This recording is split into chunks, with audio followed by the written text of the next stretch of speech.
जो भी हिंदू समाज का व्यक्ति, हिंदू धर्म का व्यक्ति, वह किसी भी मुस्लिम युवती के साथ शादी करेगा तो अखिल भारत हिंदू युवा मोर्चा के किसी भी जिला कार्यालय पर जाकर के 2.5 लाख का चेक और 6 महीने उनके रहने की व्यवस्था, उनके खाने की व्यवस्था और उनके पूरे सुरक्षा की जवाबदारी अखिल भारत हिंदू युवा मोर्चा लेगा। तो मैं कह रहा हूं, 2 पे कम से कम 10 मुसलमान लड़की लाओ और उसको हिंदू। कितने नौजवान तैयार है, जरा हाथ उठाओ। शादी हम कराएंगे और ये घोषित करते हैं कि जो लेके आएगा उसको खाने पीने भर का नौकरी भी दिलाएंगे, रोजी रोटी भी दिलाएंगे। आपको शायद खबर न हो, 8 लाख मुसलमान लड़कियां हमारे मुल्क में मुर्तद हो चुकी हैं। पूरे मुल्क के कोर्स के बोर्ड की जो टोटल किया गया है वो मैं आपको बता रहा हूं कि 8 लाख मुसलमानों की लड़कियां मुर्तद होकर हिंदुओं के साथ जा चुकी हैं। खुदा जाने कब होश आएगा। 2 मुस्लिम लड़की नूर फातिमा और सालिहीन ने इस्लाम धर्म छोड़कर हिंदू धर्म अपना लिया है। बता दें कि उत्तर प्रदेश के मुरादाबाद की मंदिर में नूर फातिमा ने गौरव के साथ और सालिहीन ने अनुज के साथ शादी की। शादी से पहले धर्म बदलवाया गया। नूर फातिमा का नाम नीलम और सालिहीन का नाम शालिनी रखा गया। अब यहाँ सवाल यह है कि क्या इस मामले में उत्तर प्रदेश धर्मांतरण कानून लागू नहीं होता? क्या 2 धर्मों के लिए उत्तर प्रदेश में अलग अलग कानून है? यहाँ सवाल यह भी बनता है कि क्या मुस्लिम तंजीमों के जनाजे निकल गए हैं? वो इन जैसे हादसात पर क्या कदम उठा रही हैं? बता दें कि आरएसएस बजरंग दल का एक बड़ा प्लान ये भी है कि मुस्लिम लड़कियों को जाल में फंसाना, उनकी इज्जत के साथ खेलना, जिससे मुस्लिम समाज की गैरत मर जाए। आज भी देखो कि इनाम देने में जितने भी आ रही थी, हमारी मेरी बेटी और मेरी बहनें आ रही थी, आज भी ये बैलेंस चूक रहा है क्योंकि हमारे बच्चे आज भी मोबाइल में पड़े। लड़कों में इतना नहीं, क्योंकि मैं और इमरान खेड़वाला गुजरात में कहीं पर भी जाते हैं तो इनाम लेने में तादाद हमारी बहन की और हमारी बेटियों की होती है। लड़कियां तो पढ़ लिख के आगे आ रही हैं और फिर सामने लड़के बिल्कुल हमारे को उसके मुकाबले में उनके साथ में मैच हो, वो लड़के नहीं मिल पाएंगे। तो हमको ये भी कोशिश करनी है कि बैलेंस हो। तो बच्ची पढ़ी लिखी हो तो उसको जो मिलने वाला शौहर है या सास को दामाद है तो वो भी कम से कम पढ़ा लिखा हो। कम से कम अपने जब भी कॉलेज स्कूलों में जाओ अपने ईमान का भी ख्याल रखना कि तुम पढ़ लिख के कितने भी बड़े बन जाओ, डॉक्टर बन जाओ, इंजीनियर बन जाओ, साइंसदान बन जाओ, प्रधानमंत्री बन जाओ, अगर ईमान सलामत नहीं है और ईमान तुम्हारा निकल गया तो तुम्हारी दुनिया में और आखिरत में तुम्हारे लिए कुछ नहीं है। जिस तरीके से देश के अंदर मुस्लिम समाज को टारगेट किया जा रहा है, मुस्लिम बेटियों को टारगेट किया जा रहा है, उनके ईमान को खराब करने की कोशिश की जा रही है, तो हमको कम से कम ये भी ख्याल रखना है कि स्कूल में जाने के बाद, कॉलेज में जाने के बाद हमारी बच्ची क्या करती है, किसके कांटेक्ट में है, किसको उसके दोस्त कौन कौन है, तो वो उसका ध्यान रखना पड़ेगा। ये मोबाइल जो है बहुत बड़ी नेमत भी है और ये मोबाइल बहुत बड़ी आफत भी है। बच्ची मोबाइल लेकर के रूम में बैठी है, अलग पढ़ रही है, तो क्या है उस पर, क्या देख रही है, क्या समझ रही है, उसका ख्याल रखने का काम माँ बाप का है। हम जब छोटे थे तो हम देखते थे कि हमारी माँ बहनें कहीं भी जाती थी तो कम से कम हमारी दादी साथ में जाए। दादी साथ में नहीं जाती थी, माँ जाती थी, माँ नहीं जाए तो खाला जाती थी, लेकिन बच्ची को कभी अकेला नहीं छोड़ते थे, ध्यान रखते थे। भेजो बच्चियों को पढ़ने, लेकिन ध्यान भी रखो कि बच्ची वहाँ से क्या कर रही है, बच्चे वहाँ से जाके क्या कर रहे हैं।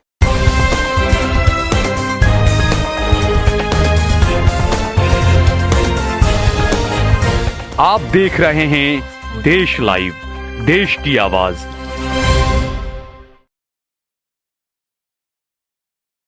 यासुद्दीन भाई शेख।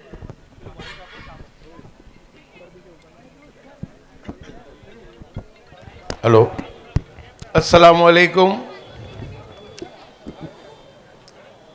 समस्त मुस्लिम गांची समाज की जानिब से आज ये इनाम वितरण का कार्यक्रम रखा गया है। उस कार्यक्रम में उपस्थित हमारे सबके चहीते, हमारे गुजरात के एकमात्र विधायक जनाब इमरान खेड़ावाला जी, हमारे सबके सीनियर आगेवान जिनको नाम बरसों से हमने सुना है, ऐसे हमारे बाबू भाई टाडा, हमारे दूसरे सीनियर आगेवान आमिर भाई और हमारे कड़ी से पधारे हुए हमारे बड़े भाई अब्दुल भाई दलाल और समस्त गांची समाज के जो अध्यक्ष है, मेरे दोस्त जो हमेशा रमज़ान में उम्रा में मेरे साथ होते, ऐसे यूसुफ भाई, और जिन्होंने आज ये आमंत्रण दिया ऐसे इदरीस भाई मूसा साहब और सभी साथियों। दोस्तों, बहुत खुशी की बात है कि समस्त घाटी समाज कि गुजरात का मैं मानता हूं कि मुस्लिम समाज में सबसे बड़ा समाज है। कोई जिला, कोई तालुका ऐसा नहीं है कि जहां पे घाटी समाज की आबादी न हो, हर जगह पे है। लेकिन घाटी समाज ने जो पहल की है, घाटी समाज जो अपने बच्चों के एजुकेशन के लिए जो कोशिश कर रहा है, उनके मोटिवेशन के लिए हमेशा हर साल इनाम वितरण का कार्यक्रम रखता है। और मैं आपको बोलूं कि सिर्फ घाटी समाज के लिए नहीं, लेकिन यहाँ जो बैठे हैं इदरीस मूसा, ये हमारे सबके लिए आइकॉन है, आइकॉन। पूरे गुजरात में, हर जिले में, हर तालुके में लोगों के पास जाना, लोगों को मोटिवेशनल स्पीच देके उनको उभारना, और मुस्लिम समाज के अंदर एजुकेशन का प्रमाण किस तरीके से बढ़े, उसके लिए दिन रात मेहनत करते हैं। दोस्तों, मैं और इमरान खेड़ावाला अगर मेहनत करते हैं तो हमारा तो फिर भी वोट लेने का मकसद होता है कि बाद में कर्म किया तो फल भी दो। लेकिन ये ऐसे लोग, जब तक इदरीस मूसा जैसे लोग जिंदा है दुनिया में, मैं मानता हूं कि मुस्लिम समाज में एजुकेशन का जो है प्रभाव बढ़ता रहेगा। मैं किसी की तारीफ करने में बहुत मानता नहीं हूं, लेकिन मेरे दो प्रिय सब्जेक्ट हैं, एक है एजुकेशन और दूसरा है हेल्थ। आप सबको मालूम है कि वात्सल्य योजना और आयुष्मान भारत इस गुजरात और हिंदुस्तान में बनवाने में विधानसभा के धारासभ्य तरीके गयासुद्दीन शेख का अहम रोल था। इस सोच ही मेरी थी। और गुजरात के बच्चों को जो सेंट्रल की जो यूपीए सरकार ने बनाई थी, प्री मैट्रिक पोस्ट मैट्रिक की स्कॉलरशिप मिले, उसकी लड़ाई भी धारासभ्य रहते मैंने बहुत ज़बरदस्त तरीके से लड़ी थी, और वो दिलवाने का भी हमने काम किया था। और जब धारासभ्य रहा, उस वक्त में भी 2 इंग्लिश मीडियम स्कूल, एक कालूपुर में पब्लिक स्कूल, एक दरियापुर पब्लिक स्कूल, और तीसरी मेरे हारने के बाद मेरे काउंसलर को आगे रख के मैंने तीसरी शाहपुर में भी इंग्लिश पब्लिक स्कूल बनाई जो फ्री है। यानी ये 2 सब्जेक्ट जो है हेल्थ और एजुकेशन, इसकी बहुत ज़रूरत है। और आज आप में बोलूँ मैं आपको कि मुस्लिम समाज के पे जो अंधकार, उसके भविष्य पे जो दिखता है, और मुस्लिम समाज को आज जो प्रताड़ित किया जाता है, उसके पीछे का सबसे बड़ा जो है कारण, वो हमारे में एजुकेशन की कमी है। हमने शिक्षा को कभी भी गंभीरता से नहीं लिया। आज भी देखो कि इनाम देने में जितने भी आ रही थी, मेरी बेटी और मेरी बहनें आ रही थी, आज भी ये बैलेंस चूक रहा है, क्योंकि हमारे बच्चे आज भी मोबाइल में पड़े। लड़कों में इतना नहीं, क्योंकि मैं और इमरान खेड़ावाला गुजरात में कहीं पर भी जाते हैं तो इनाम लेने में तादाद हमारी बहन की और हमारी बेटियों की होती है। मैं बहुत मुबारकबाद देता हूं उनको, क्योंकि ये मुबारकबाद खास करके तो उनकी माँ के लिए होती है कि वो माँ उनके पीछे मेहनत करती है। बाप तो बेचारा रोजगार के लिए, कमाई के लिए बाहर जाता है।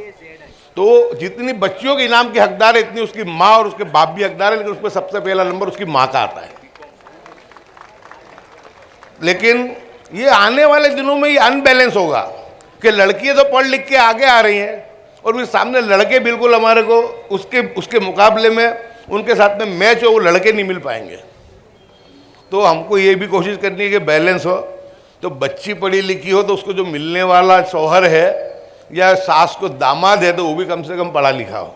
ये ज़रूरी नहीं है कि सरकारी नौकरी के लिए पढ़ना ज़रूरी है, अब तो बिजनेस करना हो तो भी ज़रूरी है। हर पहलू में, हर जगह पे एजुकेशन के बगैर सब अधूरा है। मैं मानता हूं कि पूरी दुनिया में नहीं, पूरे हिंदुस्तान में मुसलमानों की समस्याओं का अगर कोई हल है तो वो है सिर्फ पढ़ाई, पढ़ाई और पढ़ाई।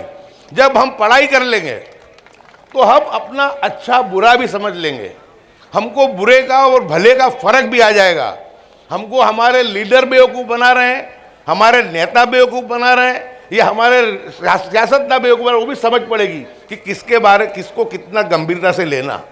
एजुकेशन नहीं होगा, हम आएंगे, बरगलाएंगे, डराएंगे मैं और इमरान भाई, और तुम्हारे वोट लेके चले जाएंगे, बाद में तुम्हारा ध्यान भी नहीं रखेंगे।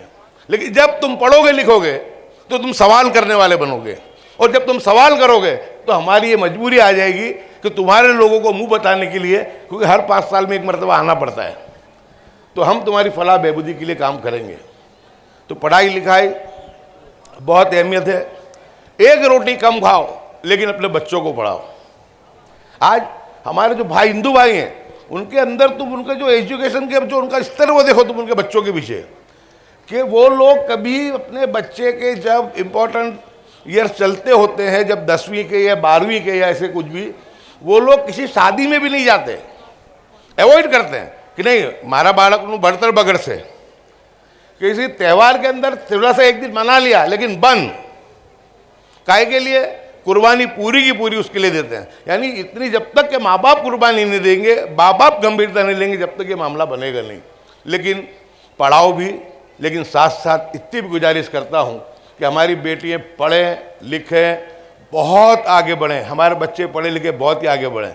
लेकिन जिस तरीके से देश के अंदर मुस्लिम समाज को टारगेट किया जा रहा है, मुस्लिम बेटियों को टारगेट किया जा रहा है, उनके ईमान को ख़राब करने की कोशिश की जा रही है, तो हमको कम से कम ये भी ख्याल रखना है कि स्कूल में जाने के बाद, कॉलेज में जाने के बाद हमारी बच्ची क्या करती है, किसके कांटेक्ट में है, किसको उसके दोस्त कौन कौन है, तो वो उसका ध्यान रखना पड़ेगा। ये मोबाइल जो है बहुत बड़ी नेमत भी है और ये मोबाइल बहुत बड़ी आफत भी है। बच्ची मोबाइल लेकर के रूम में बैठी है, अलग पढ़ रही है, तो क्या है उस पर, क्या देख रही है, क्या समझ रही है। और इसी तरह बच्चों का भी ध्यान रखो, क्योंकि बच्चों में इतनी मामला नहीं है जितना हमारे बच्चों में मामला है फहाशी का। तो बच्चों का भी ध्यान रखें, बच्चियों का भी ध्यान रखें, ताकि हमारी कम से कम ईमान की सलामती रहे। इस्लाम में कहीं पर भी बच्चों को पढ़ाने के लिए मना नहीं है। हम तो देख रहे हैं कि हमारी बच्ची पढ़ के कितनी आगे जा रही है। इतना बड़ा ऑपरेशन सिंदूर हुआ, उसमें भी देखा हमने कि उसमें भी हमारी हुमा कुरैशी जो थी उसने उसकी लीड की थी, एक सेना की सबसे बड़ी अध्यक्ष थी वो। इसलिए मनोबल हो, हिम्मत हो, जोश हो, जज्बा हो, सब कुछ होता है। मेरे बच्चों से भी कहूँगा बहुत हिम्मत के साथ, हौसलों के साथ पढ़ो, लेकिन इतना भी मेरे बच्चे और बच्चों को कहूँगा कि कम से कम अपने जब भी कॉलेज स्कूलों में जाओ अपने ईमान का भी ख्याल रखना कि तुम पढ़ लिख के कितने भी बड़े बन जाओ, डॉक्टर बन जाओ, इंजीनियर बन जाओ, साइंसदान बन जाओ, प्रधानमंत्री बन जाओ, अगर ईमान सलामत नहीं है और ईमान तुम्हारा निकल गया तो तुम्हारी दुनिया में और आखिरत में तुम्हारे लिए कुछ नहीं है। पढ़ाई भी होनी चाहिए, लेकिन एक ईमान वाले के लिए उसके लिए सबसे ज़्यादा ज़रूरी है कि ईमान के पढ़ाई के साथ साथ उसके ईमान की सलामती भी रहे। तो उसका ख्याल रखने का काम माँ बाप का है। हम जब छोटे थे तो हम देखते थे कि हमारी माँ बहनें कहीं भी जाती थी तो कम से कम हमारी दादी साथ में जाए, दादी साथ में नहीं जाती थी, माँ जाती थी, माँ नहीं जाए तो खाला जाती थी, लेकिन बच्ची को कभी अकेला नहीं छोड़ते थे, ध्यान रखते थे। भेजो बच्चियों को पढ़ते हैं, लेकिन ध्यान भी रखो कि बच्ची वहाँ से क्या कर रही है, बच्चे वहाँ से जाके क्या कर रहे हैं।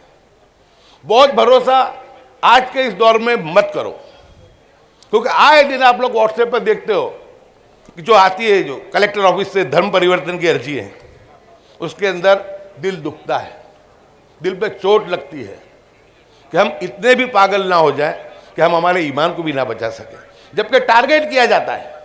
तो ऐसे वक्त में बहुत वक्त ले लिया, माफ़ी चाहता हूँ, लेकिन एक आखिर में एक ही गुजारिश कि जो समस्त घाटी समाज जिस तरीके से पूरे गुजरात में काम कर रहा है, दूसरे भी समाज, बहुत सब समाज हैं, उन समाजों को इदरीस मूसा से और समस्त मुस्लिम घाटी समाज से सीखना चाहिए कि वो अपने बच्चों के लिए कैसे मेहनत करते हैं। क्योंकि हमारे अंदर समाज की अहमियत नहीं है, हमारे अंदर कलमे की अहमियत है। कलमे के रुतबे से हम सब एक दूसरे के भाई भाई हैं। जितना घासी समाज की फिक्र होगी, इतनी मेमन समाज की भी होगी, इतनी शेख समाज की भी होगी, इतनी सिपाही की भी होगी, इतनी दूसरे हर समाज की हमारे को फिक्र होगी। तो समाज में एजुकेशन का मामला बढ़े, जितनी भी टीवी पे और चैनलों पे बकवासें आ रही है, जितनी हमारे खिलाफ है, उस पर ध्यान मत दो, फालतू सोशल मीडिया पे ध्यान मत दो। ये जितना भी हमारे खिलाफ भोंका जा रहा है, जितना भी हमको जलील करने को, उसका रास्ता एक ही है, पढ़ लिख लो, पढ़ लिख लो। अगर पढ़ लिख लोगे तो इंशाल्लाह तुम्हारे और हमारे सब मसाइल हो जाएंगे। हमारे ईमान की भी सलामती रहे, हमारी दुनिया की भी सलामती रहे। तो ईमान की सलामती के साथ साथ एजुकेशन, हायर एजुकेशन ले और सब कामयाब हों। और जो बच्चों को इनाम मिला उनको भी मुबारक, उनके वालिदैन को भी मुबारक और इस संस्था को भी बहुत बहुत मुबारक।